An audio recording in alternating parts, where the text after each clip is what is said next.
अस्सलाम वालेकुम नाज़रीन, सराबर का आपसे मुखातिब है। आज रात 12 बजे के बाद 2024 खत्म हो जाएगा। यह बदनसीब साल है और इस साल में ऐसा महसूस हुआ कि पाकिस्तान को गिद्धों ने घेर लिया है और पाक सरजमीन जहां पर ये लोग आबाद हैं, गैरतमंद, मिडिल क्लास, बड़े तगड़े अच्छे लोग हैं, इन्हें नोच नोच कर इन गिद्धों ने खाया है। इतना पाकिस्तान रोया है, इतना रोया है कि जिसकी मिसाल नहीं मिलती। कोई घर, कोई शख्स ऐसा नहीं था जिसकी आंखों से आंसू नहीं निकले। खवातीन मारी गई, बच्चियां मारे गए, बच्चे मारे गए। एक डिप्रेशन का बड़ा खौफनाक फेज आया, बच्चों की जान गई है, नौजवान मुल्क छोड़कर चले गए, लोगों ने डंकियां मारी हैं, मुल्क की इकोनॉमी कोलैप्स की, मॉरल ऑर्डर मुल्क के अंदर कोलैप्स हुआ, रूल ऑफ लॉ कोलैप्स हुआ। काजी फायदी साहब जैसा शैतान, उस जैसा शैतान और उस जैसा दरिंदा हम सब लोगों ने देखा और हम सब ने फेस किया है। लेकिन ये साल खत्म हो रहा है। अल्लाह करे कि नाहुसत भी अपने साथ लेकर जाए, अल्लाह करे कि दुख, दर्द और गम भी यहां से लेकर जाए। अल्लाह करे कि पाकिस्तान की रहती तारीख तक, क़यामत तक, जब तक ये मुल्क कायम रहेगा, ऐसा साल दोबारा ना आए। इतने दोबारा से पाकिस्तानी ना रोए, इतना जुल्म पाकिस्तानियों पर ना हो। ये लोग डिजर्व नहीं करते। ये मेहनतकश, बड़े ही इज्जतदार, गैरतमंद लोग हैं। अल्लाह करे कि पाकिस्तानी अवाम पर, हम सब पर दोबारा से ऐसा साल ना आए।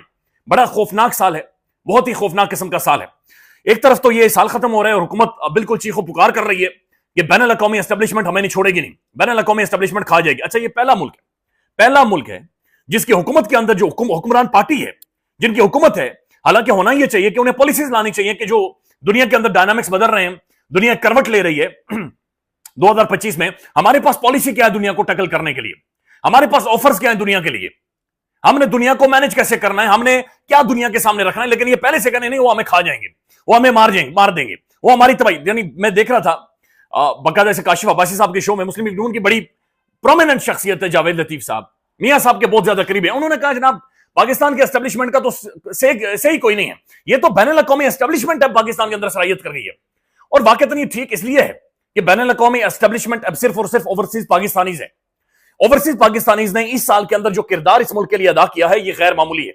इनका इस्तेमाल आने वाले टाइम में आप देखिएगा कि पाकिस्तान को एक बेहतरीन रियासत बनाने में इस्तेमाल किया जाएगा और ऐसा होना भी चाहिए और ये लोग करेंगे भी। यानी आज भी अगर इमरान खान बाहर आ जाए तो आप देखेंगे, बल्कि जो आज जंग अखबार के अंदर छपा है वो भी कुछ इसी तरह की खबर है, वो आपके सामने रख देते हैं। लेकिन ओवरसीज पाकिस्तानी वाकई एक एस्टेब्लिशमेंट के तौर, एक बैनुल अक़वामी पाकिस्तानी असल एस्टेब्लिशमेंट के तौर पर सामने आए हैं। पाकिस्तान में जितना जुल्म हुआ, जितनी मार धाड़ हुई, जितनी तबाही निकली है, जुबानें काटी गई, खामोश करवाया गया, साफी उठाए गए, हर तरह की बर्बरियत और जुल्म हुआ है, उतना ही ज्यादा किरदार ओवरसीज पाकिस्तानीज ने अदा किया है। उन्होंने अपनी नौकरियां छोड़ दी, अपनी तालीम छोड़ दी, अपना कीमती वक्त। और यह बात ज़हन में रखें कि वहां पर एक दिन जाया करने का मतलब यह है कि आप एक साल पीछे चले गए। उन सब ने सब कुछ कुर्बान कर दिया, लेकिन वो पाकिस्तान के लिए खड़े रहे, किसी एक मुल्क के अंदर नहीं। यानी एक टाइम ऐसा था कि जापान के अंदर भी पाकिस्तानियों ने प्रोटेस्ट किया, एहतजाज किए। तो खुद ही अंदाजा लगा लें कि जो ओवरसीज हैं, जो बैनुल अक़वामी एस्टेब्लिशमेंट, जावेद लतीफ साहब पता नहीं रिचर्ड ग्रेनेल को समझ रहे हैं, किसी और को समझ रहे हैं, असल बैनुल अक़वामी एस्टेब्लिशमेंट ओवरसीज पाकिस्तानीज है। लिहाजा आपको ओवरसीज पाकिस्तानीज के साथ सुलह करनी पड़ेगी।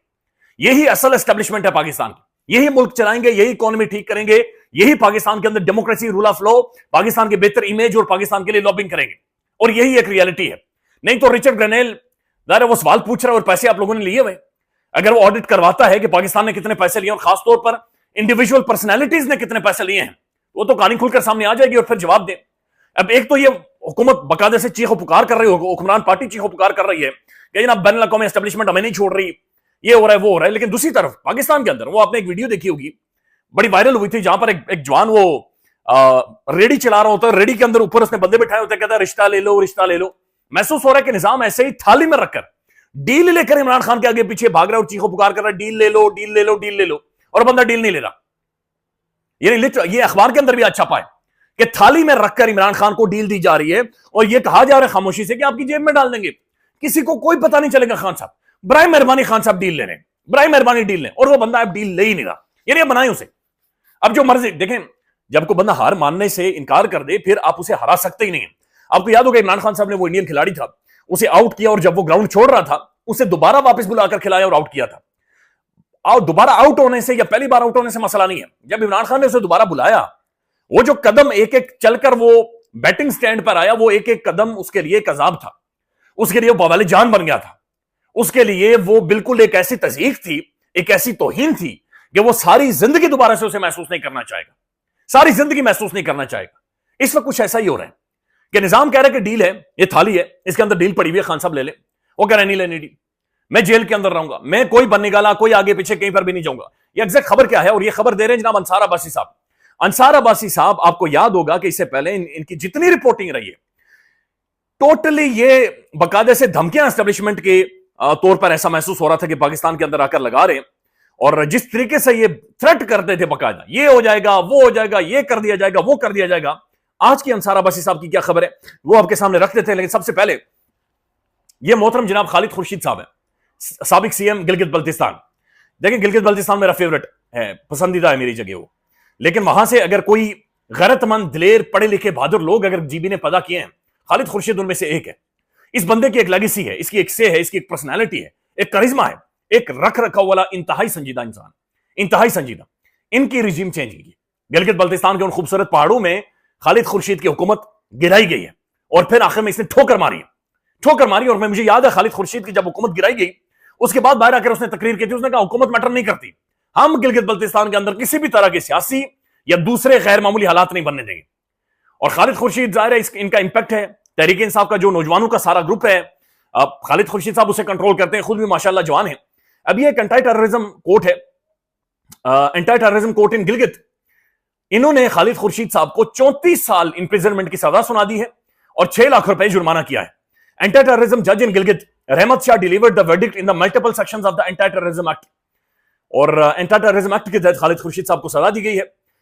जो एफआईआर है उसके मुताबिक ये गिलगित में ही खालिद खुर्शीद साहब के ऊपर एक केस फाइल किया गया है, और ये कहा गया है कि खालिद खुर्शीद ने पाकिस्तान की जो खुफिया एजेंसियां हैं, सिक्योरिटी एजेंसीज हैं, उन्हें धमकियां दी हैं, and used indecent language against the chief election commissioner during a public gathering at Ittehad Chowk on May 6, 2024। ये कह रहे हैं कि खालिद खुर्शीद ने चीफ इलेक्शन कमिश्नर के खिलाफ इनडिसेंट यानी बदतमीजी वाली जुबान इस्तेमाल की है। अंदाजा लगा लें, जिस चीफ इलेक्शन कमिश्नर के ऊपर आर्टिकल 6 के तहत उसे फांसी होनी चाहिए, जिस चीफ इलेक्शन कमिश्नर को पाकिस्तान के अंदर इबरत का निशाना बनाना चाहिए, जिसने पाकिस्तान के 25 करोड़ अवाम के ऊपर डाका मारा है, जिसने जमहूरियत का और आइन का गला घोंटा है, उसके बारे में इनडिसेंट जुबान, जिस जब मैंडेट छीन गया, जो रोंद गया पूरे मुल्क को, उसके खिलाफ कहा जा रहा है कि इनडिसेंट जुबान खालिद खुर्शीद साहब ने इस्तेमाल की है। अब इन्हें सजा हो गई है, और ये एंटी टेररिज्म कोर्ट के जज ने 34 साल की सजा और 6 लाख रुपया जुर्माना इनके ऊपर कर दिया कि इन्होंने कोई इनडिसेंट जुबान इस्तेमाल की है। अब जो खबर है ये बहुत बड़ी खबर है, ये अंसार अब्बासी साहब की खबर है, ये आज की जंग अखबार के अंदर छप रही है। जंग अखबार वही है जिसे आप रिचर्ड ग्रेनेल के तौर पर याद रखेंगे। रिचर्ड ग्रेनेल ने इस अखबार को या इस इदारे को बिल्कुल आप समझे इसका नाक रगड़वाई है। जंग अखबार की खबर अंसार अब्बासी साहब की खबर के मुताबिक इमरान खान अगर मौजूदा निजाम कबूल कर लें तो घर पर नजरबंदी एक ऑप्शन मिल सकता है। अगर मौजूदा निजाम, हुकूमत नहीं, निजाम सेटअप, अगर मौजूदा निजाम को इमरान खान यानी बेल आउट दे दे या नारो दे दे, अगर इमरान खान मौजूदा निजाम कबूल कर ले तो घर पर नजरबंदी का एक ऑप्शन मिल सकता है। 9 मई पर कोई समझौता नहीं होगा, ये अंसार अब्बासी साहब आज लिख रहे हैं कि 9 मई पर कोई समझौता नहीं होगा, लेकिन इमरान खान को घर में यानी बनीगाला में इमरान खान जाए, वहां पर खेले कूदे, एक्सरसाइज करे, डंट मारे, मसल शसल बनाए, सियासत करे, टीवी पर बातचीत करे, लेकिन इस निजाम को कुछ ना गए। यानी वही निजाम जो कहता था हम माफी मंगवाएंगे, वही निजाम जिसके बारे में कहा जाता था इतनी बड़ी को भला है कि इसके सामने कोई ठहरा ही नहीं है, मियां साहब भाग गए, फलाना हो गया, ढिमकान हो गया, तबाही निकल जाती है, इस निजाम के सामने जुर्रत नहीं कर सकता को खड़े होने का। तो निजाम ये कह रहा है अंसार अब्बासी साहब के मुताबिक कि हाँ, इमरान खान को हम ऑप्शन दे रहे हैं नजरबंदी का, बराए मेहरबानी ये बंदा जान छोड़े और जेल से निकले कम से कम। आगे ये लिख रहे हैं कि 9 मई पर कोई समझौता नहीं होगा, ये दूसरा फिक्र है। लेकिन आप सिर्फ एक दिन पीछे जाते हैं, आज से एक दिन पहले अंसार अब्बासी साहब ने ही एक कॉलम लिखा है, 9 मई माफी की शर्त में नरमी, यानी कि 9 मई के ऊपर जो माफी की शर्त है उसके ऊपर नरमी बरती जाएगी इमरान खान के साथ। वो कॉलम अलग से लिखा गया है, और इसमें ओवरसीज पाकिस्तानी का जो बैनुल अक़वामी एस्टेब्लिशमेंट जिसकी जावेद लतीफ साहब ने बातचीत की थी, वो अंसार अब्बासी साहब क्या लिख रहे हैं मैं आपके सामने रख देता हूं।